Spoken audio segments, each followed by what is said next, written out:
Now coming in, as Akansha will be reconnected, we're going to talk about a video that seems to have now surfaced showing an injured Indian sailor rescued after their cargo vessel that came under attack in the Red Sea.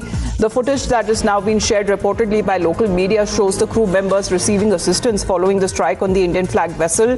And this is MSV Faiz Noor Aulia.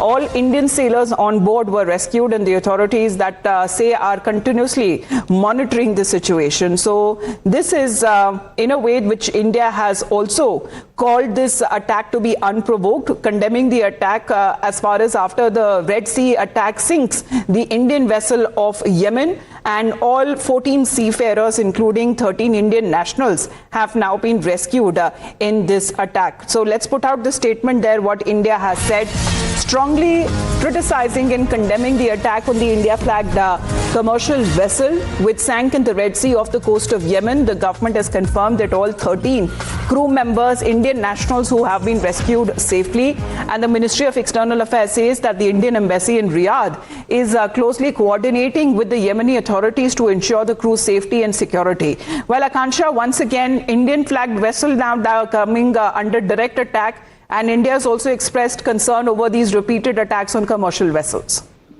Exactly what we were discussing a while ago, Amita, when we were talking about a deal being finalized, and even if the Strait of Hormuz is reopened, what happens to these other attacks that are currently taking place off the coast of Yemen as well, where the self-declared blockade by the Houthis is also taking its own toll on vessels transiting the critical waterway. More importantly, India has condemned this attack on MSV Faiz Noor Aulia.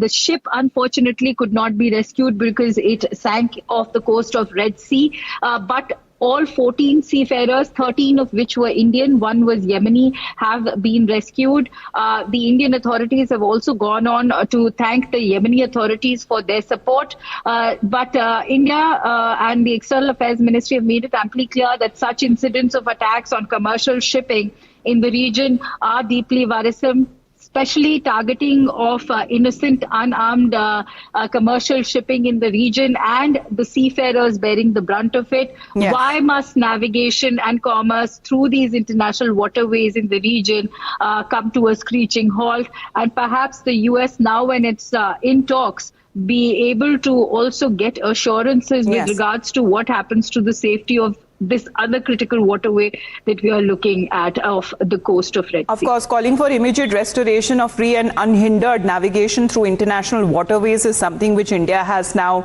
appealed